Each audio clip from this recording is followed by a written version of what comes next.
Hello creative people, welcome back to my channel. My name is Zenaida and this is Fashion with Zenai, a place to inspire fashion lovers, to share my love for fashion and DIY projects. In today's video, I'm going to show you how to make a waistcoat. I really hope you enjoy this tutorial and let's jump right into it.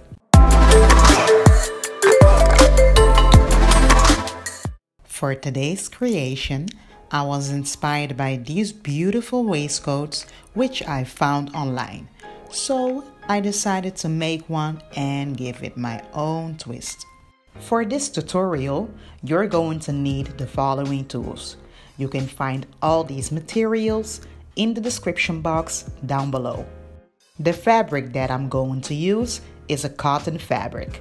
It's 94% cotton and 6% elastic. You will need 1 meter of this fabric for the front of the waistcoat. And this is the lining fabric that I'm going to use. It's 100% polyester. I'm going to use this lining fabric only for the back piece. You will need 60 centimeters for the lining fabric. To create the waistcoat, you're going to need a pattern. You can find a digital pattern of this waistcoat on my Etsy shop. I will leave the link in the description box. I used size XS to create the waistcoat.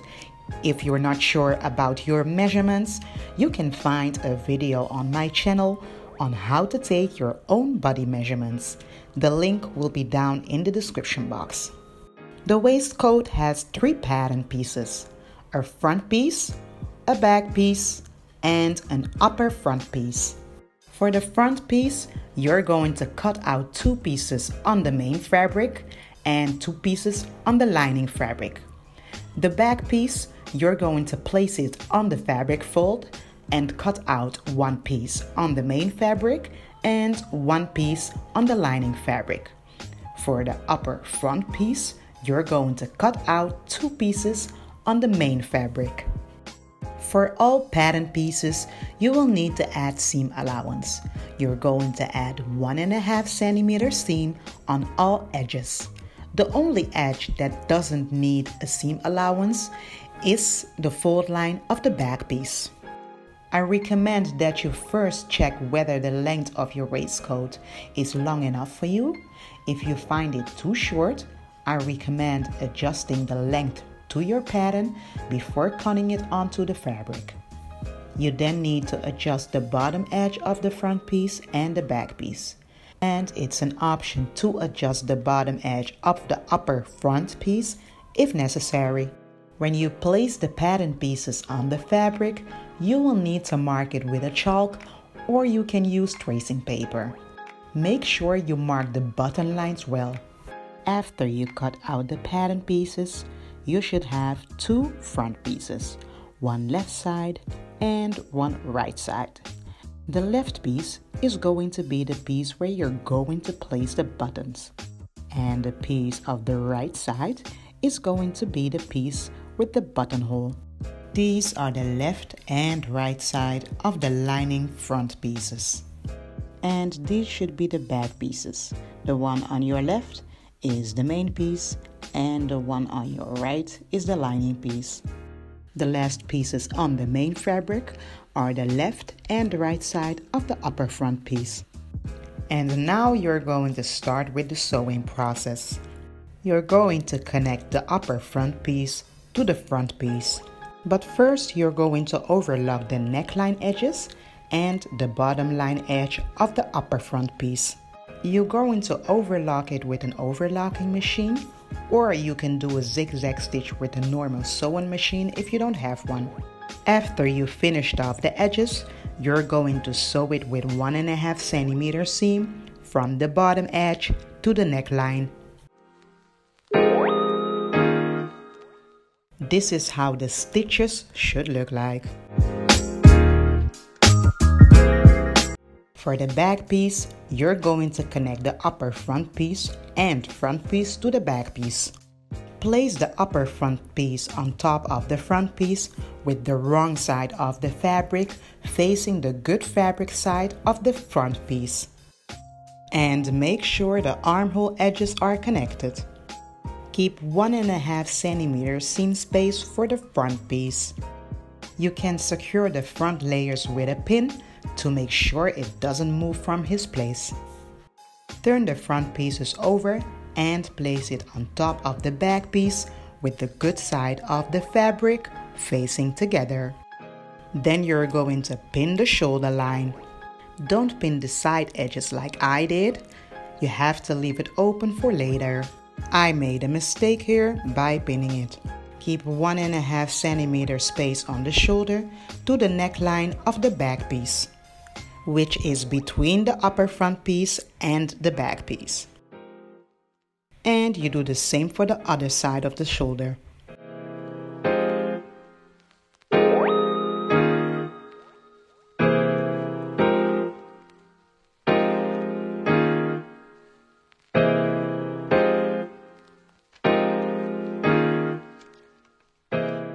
Then you're going to sew the shoulder edges with 1.5 cm seam.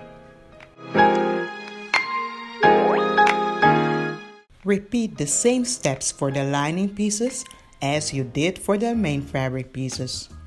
For the lining fabric that I'm using, I'm going to use the shiny side of the back piece as the wrong side of the fabric. Place the lining piece of the front on top of the lining piece of the back with the good side of the fabric facing each other. Pin the shoulder lines together and leave the side edges open. So don't pin it like I did here. Sew the shoulder line with 1.5 cm seam. Iron the shoulder edges flat.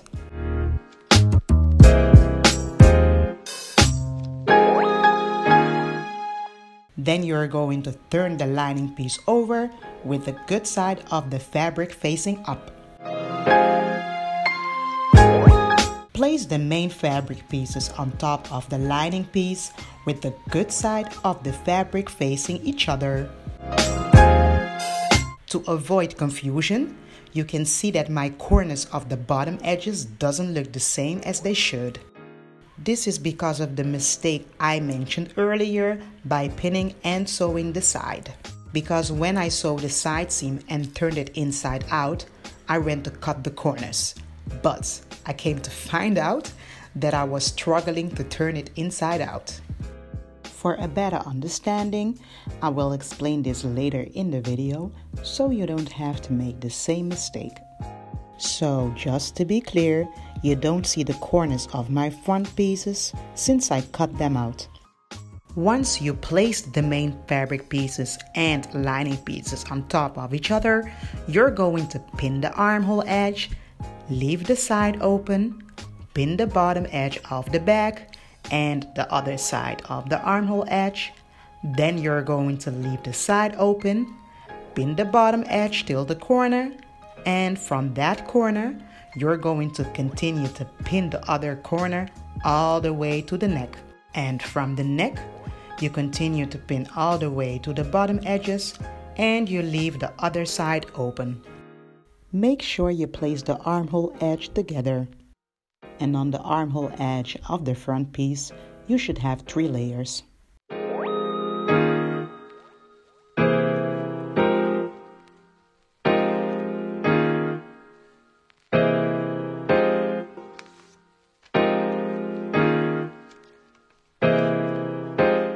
At the neckline edge, you're going to bring the upper front piece a little inwards to avoid stitching it along with the neckline. And keep in mind that you're going to have 3 layers on the front piece of the armhole.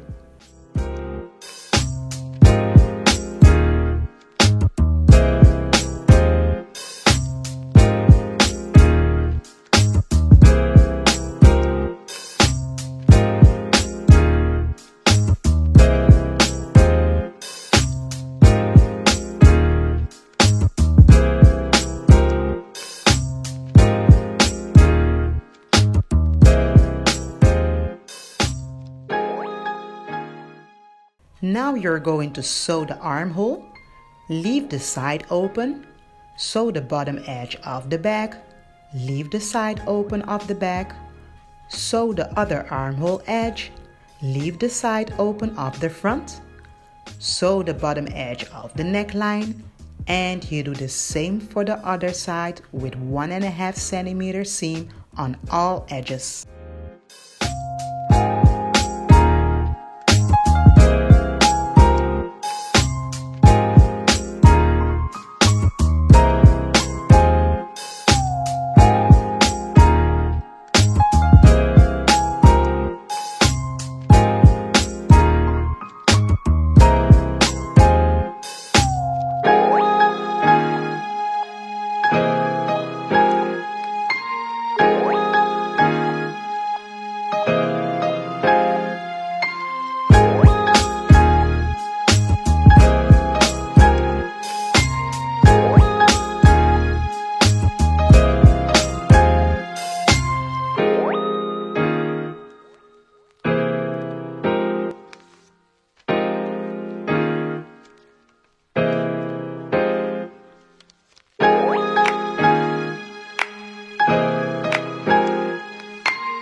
Cut some slides around the armhole.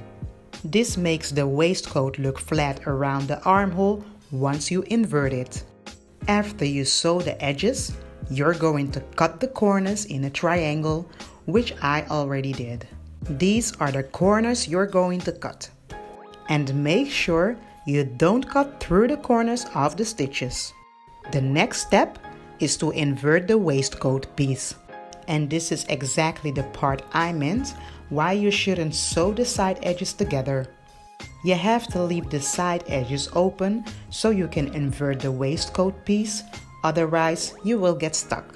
Bring your hand into the side opening from the back piece and turn it inside out.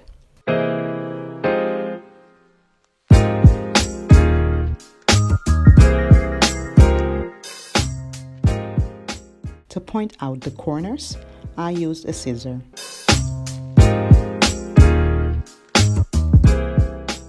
To make the waistcoat look more cleaner, you're going to iron it flat. Once you iron it, I suggest you to place the 3 buttons on the right piece of the front. You can sew it by hand as I did for this waistcoat, or you can use a sewing machine only if you're using these type of buttons. On your sewing machine, you're going to sew the button with a button foot, only if your machine has one. Then you're going to sew the buttonhole, or you can do it at the end like I did. Now you're going to connect the sides. For the main fabric and the lining, you're going to place the good side of the front on the good side of the back. Make sure the armhole seam and the bottom seam are facing each other. Then you're going to pin it on the wrong side of the fabric.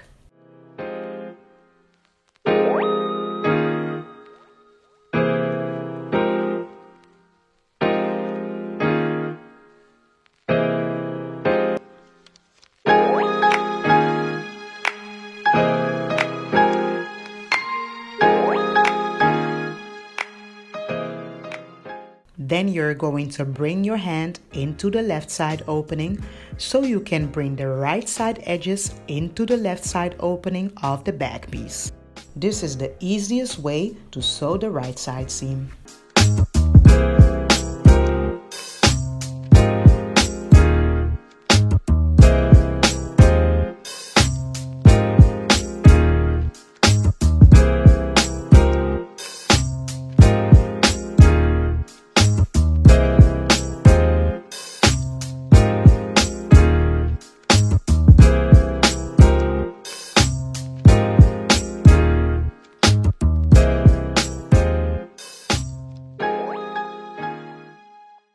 sew it with 1.5 centimeter seam. It may look a little difficult to sew, but you're going to have to sew the side seam together as much as possible.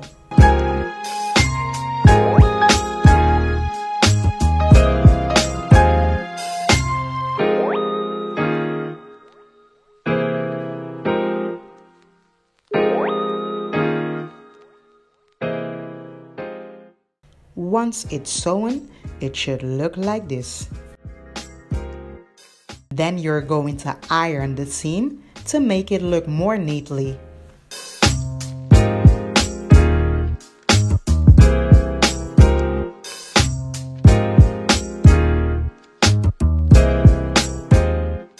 Sew the side seam of the other side.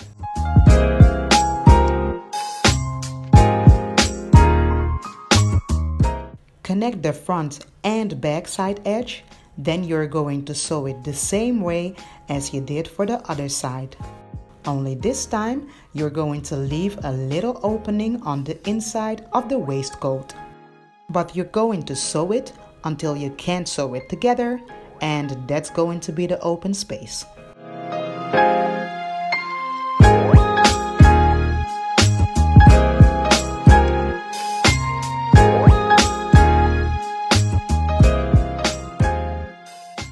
After you sew it, you can see that the outside of the side is sewn, and for the inside of the waistcoat, you have a small opening that you will sew by hand in such a way that the seam is barely visible.